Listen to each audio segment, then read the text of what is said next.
Fume here from TMF Pirates.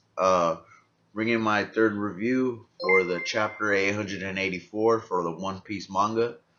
This one is titled Who. I got done reading it right now. I just woke up. Charlie's still asleep right here, my first mate.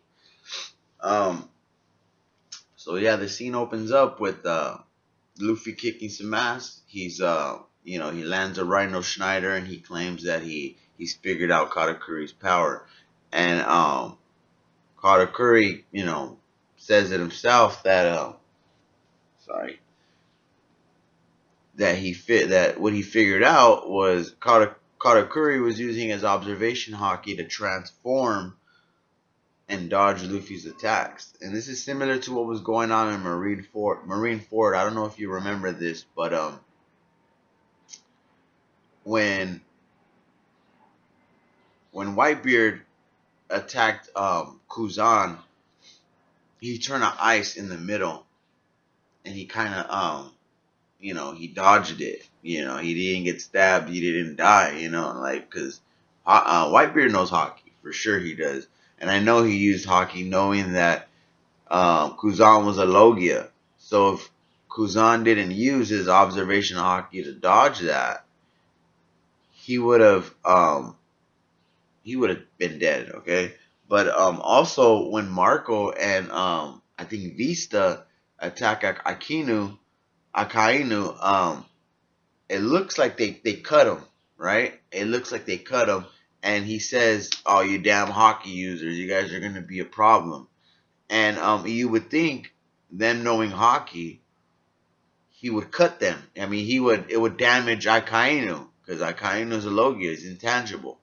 But what Akainu did was he transformed. He opened up his magma body, and that's how he dodged the Vista and Vista's sword slash and Marco's talon kicked with his talons while he was halfway in the Phoenix form. Okay, so that's similar to what Katakuri is doing. Okay, so Luffy kicks some ass. Katakuri, he gets launched back a few times. The second time, his back doesn't touch the floor still, like in battle, like he says. His back's never touched the floor, in battle. Maybe when he's eating his donut, stuffing his face and shit, but the back of his head hit the floor. His head hit the floor, and then he continued to, roll out of that attack and using the backflip. Okay, then we get Katakuri claims, you have to use your observation haki. You need to be calm. You need to have a calm and collected demeanor, and that's usually how Katakuri is. But Katakuri is getting his ass kicked because he hasn't got his meal, or maybe he just lost sight or whatever. But he says, all right, I'm calm now. You got a few hits on me. We're back to square one because what Katakuri does is he uses something called super or power mochi. Sorry about that. He disconnects his arms off his body, grows new ones, makes a big mochi arm, haki imbued, and just launches it, cracks Luffy with it, and Luffy's eyes are whited out. It looks like Luffy took some damage on that hit, and and the spoilers it says that it's excuse me. In the spoilers, it says that that's Katakuri's most powerful attack, but it didn't say that in the chapter. By the way, the SBS came out, and in the SBS it says I read that Daifuku, Oven, and Katakuri, they're all triplets. So they might be second, third, and fourth son, but they're from the same father, and they were birthed the same day, but it's just in their order of how they came out. Then we get a cutscene to Coco Island. We see Pudding and we see Sanji and first we see Pound. Sorry, Pound's pounding on the door and he's yelling let him see Chiffon's face. See a little flashback of Lola and Chiffon. He says he only was able to see them for a little second before they were taken off, and basically he was just a sperm donor, and but he remembers that face. He knows what his daughter would look like, you know. And Oven comes and he, you know, uh, um, Pound looks scared shitless, and he's like, "You don't remember me? Like, what's up?" And Oven's like, "Nah, I remember you, dude, but that's exactly why I'm driving you out." And he looks like you know, he wants to kick his ass, but yeah, we get another cutscene to Brule saying that it's gonna take the Straw Hat crew 9 hours to get to Coco Island, and that they're gonna be surprised when they get back that Luffy's not gonna be there because he's fighting Katakuri, and Katakuri is so powerful, he's never lost, and this and that. Um, I think Luffy and Katakuri are gonna go the whole 9 yards for 9 hours. Do you guys think that? Let me know in the comments. You know, if you guys think that Luffy and Katakuri are gonna fight that long, if it's gonna be that long of a fight, and if he fight that long, how is he gonna have the energy to fight Big Mom? A lot of people are theorizing that the sweets around him and everything, or even the wedding cake, that Luffy's gonna eat that wedding cake and get his power back, and it's gonna set Big Mom even more. But that Luffy's gonna beat Big Mom because of that. He's gonna get his energy back from that. But honestly, a lot of people are even saying that Luffy's not even gonna fight Big Mom. They're just gonna, you know, feed her the cake, erase some memories, and just bounce. Okay, but if he can't beat Big Mom, how is he gonna beat Kaido? Well, a lot of people say that the supernovas are gonna come together to fight Kaido. We got X Drake working for Kaido. People are saying that he's working under him just to um, stab him in the back, oppose him. You know, just like how Beige did with Big Mom. We got a supernova working for a Yonko, you know, and then he turns on him. Just like that's how people are saying what X Drake did. He's working under him just so he can, you know, end up opposing Kaido later on down the line. But you know, that's a story for another time. Pudding's also really worried for Luffy, saying that you know, Katakuri's never lost, that Luffy's in big trouble, but Sanji just real calm and, you know, sure of his captain, says, "Well, I guess today your brother's gonna lose today. Your brother's getting his fucking ass kicked today." You know, I think that when Katakuri loses, his back's still not gonna touch the ground. He's gonna like be on some white beard shit, be knocked up standing up. Excuse me. Thought I heard something. Sorry. Who's that, Charlie? But yeah. After that, we get another cutscene to the sea slugs.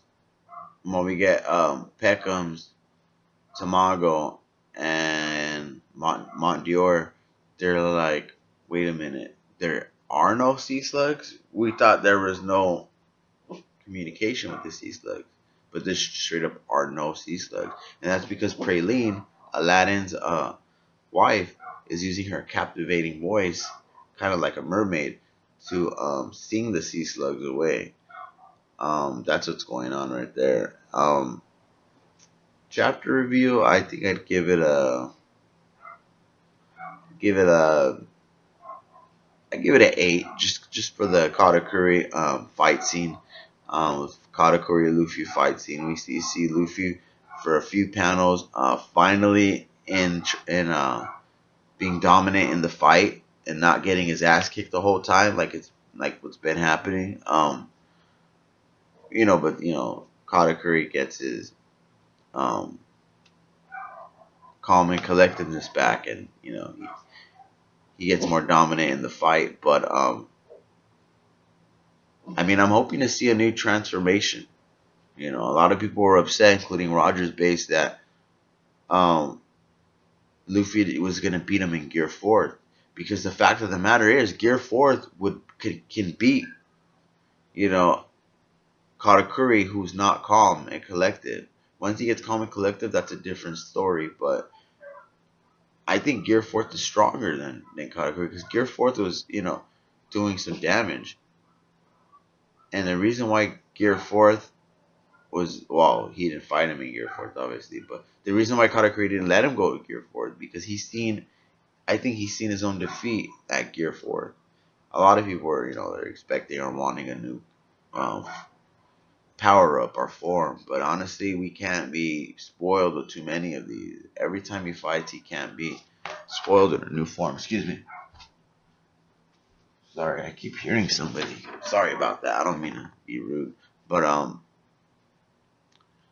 yeah, we can't get a new form every fight. He has to put in. We have to, see Gear Fourth for a while. I would think so. Um, a lot of people are predicting Gear Fifth to happen right away, but honestly, I don't even know if there is a Gear Fifth. But who knows? Um. So yeah, I give this fight about an 8. It's a little dragging. I want Luffy to kick his fucking ass already, and I want the show to get on the road, man. I want to see what's gonna happen with Big Mom. I want to see what's gonna happen. I want to see them get at it. I want to go to Wano already, bro. Everybody wants to go to Wano already. This is a good arc. Don't get me wrong, but Oda promised us Wano. Oda promised us Wano and some of the reverie before the end of 2017. And honestly, he says a lot of stuff. I don't think he's gonna deliver on that. I mentioned to one of my fellow moderators, actually administrator, Sandy Smollett. Yeah, what's up, man? We're supposed to see Wano, and he laughed at me. He goes, "Man, Oda's always lying. Did you really think you were gonna see Wano Reverie?" He laughed, clown. He's a hilarious guy. He's always clowning around with all of us and stuff. But um, that reminds me, like I said, go check out One Piece General Discussion. It's a Facebook group. We got lots of members all over the world. We got members for the Philippines, Indonesia, United Kingdom, United States, just all around, man. And we have some really good discussions on there. We got some dumbasses on there too that say some dumb shit, but you know it happens. Just like there are a lot of fanboys in every community, I guess you can say. Nothing wrong with that. It's just sometimes people make theories or speculations on wishful thinking instead of actually using their head or facts from the manga. They don't back up their theories with facts, from the manga. But like I said, I get this review. This chapter 8. I didn't see a One Piece break, so I will be here next week. I didn't see that there would be a break, but I did this video with less takes, actually with no takes. This is the first time recording it, and I think I'm getting more and more comfortable with it. Um, like I said, chapter 884. Looking forward to chapter 885. I give this one about an 8. Um, I'm hoping that Katakuri and Luffy wrap up their fight, man, and we see what's up. The rest of the ministers, the rest of the children, they get their ass kicked. Little spoiled brats, always relying on mama and stuff, always getting to their head, thinking that they're untouchable just because of the crew they belong to. And yeah, man, next week I'll be here. Like I said, this is Fume from TMF Pirates. My first mate, Charlie, passed out behind me. He had a crazy night last night. I don't know, too much to drink. Charlie, yo, Charlie, say bye. All right, man. Well, I'll see you guys next week. TMF Pirates signing out.